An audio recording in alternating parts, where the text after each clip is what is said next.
So I'm out here working on my food plot.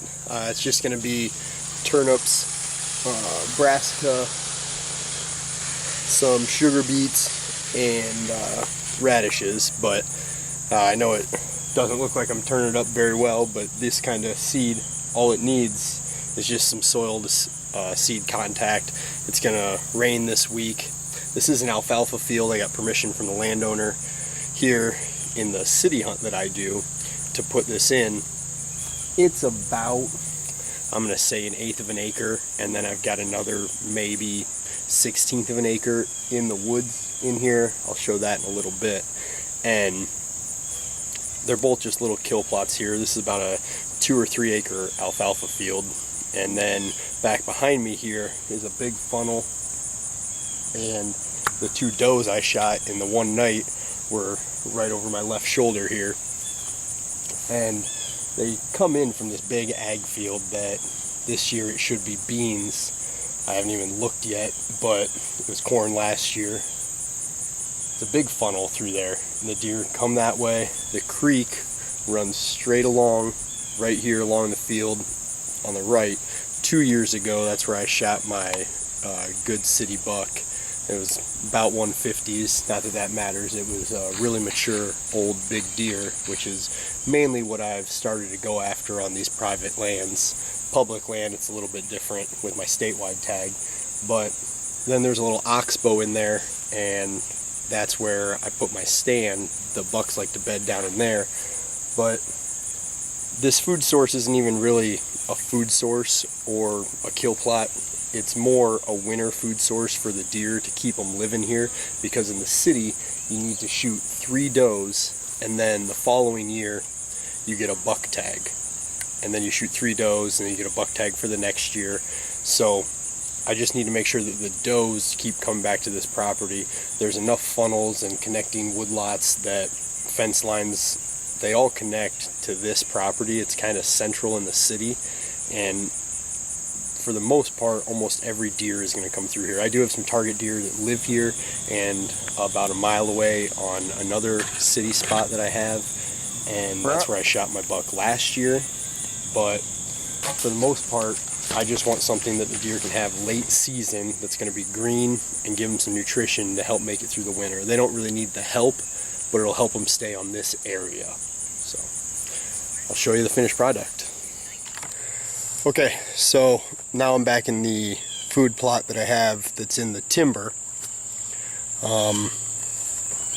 You can see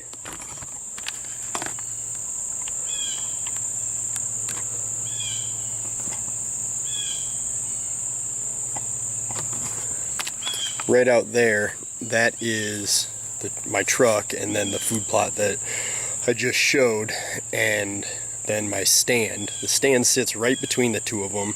So the deer come from directly behind me here. This is the funnel I was talking about. The creek runs that way in the high lines, if you can see them. They run all the way. And then about 100 yards that way is the other field. It's all bedding. It's all super thick between here and there. This is mainly clover is what I planted. And obviously there's some ryegrass and stuff in there too. But the reason that I planted this clover, and I know that this plot looks like garbage if you look at it, right now the clover wasn't planted as a food source. Sure, the deer came in and they were eating it and everything, but the main reason I had it in here was to keep the weeds down. If you look at how thick it is in here, all the way around this plot, this was still bedding and everything. I wanted a spot where I could put the stand on the edge of the field with the specific wind that I used to hunt this, and not have them in the plot when I'm trying to get in here. They bed generally another 40 to 50 yards up that way, and there's a west facing hillside and then a north facing hillside, and they work perfect for this time of year because the deer don't want to bed in on a south-facing slope because then they're going to be in the sun all day. They want to be on the north, they're in the shade, and then west is going to be where they're going to bed in the morning because obviously the sun comes up from the east, and as the sun gets higher, and it starts to fall on the western hemisphere, it is going to bring the deer up. They're going to move this way to feed, hopefully. I mean, right now it's the alfalfa.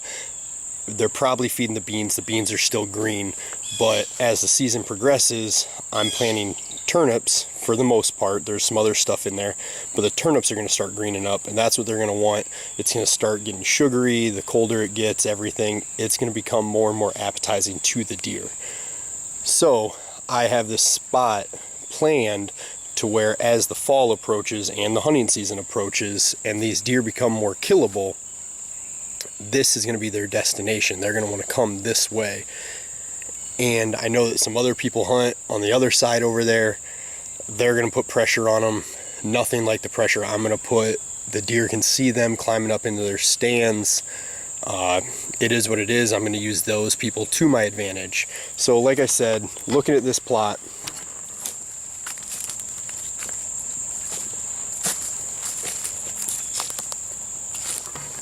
looks like there's a scrape right here actually, and I'm still going to till that under. I can see where they're rubbing and chewing on this tree, but good. That means there's some buck activity coming in here.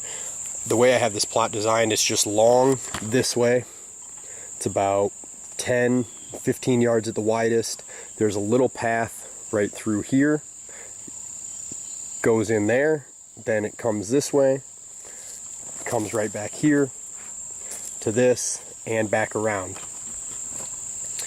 Like I said, this clover, it looks like garbage. I didn't care. You see how clear it is in here. No weeds came up. I'm not really even going to have to till in here. I'll go over a couple times. I'm mainly just going to use a rake and get all the debris out of here. There's a lot of limbs that have fallen. I've only been in here once or twice this summer, and you'll see what it looks like in a little bit. Alright, so I had to come back into the food plots to finish seeding because my spreader broke, my bag spreader. It got all, I don't know, messed up for whatever reason. So now I have an old hand one, and so this is what it looks like in the wood one.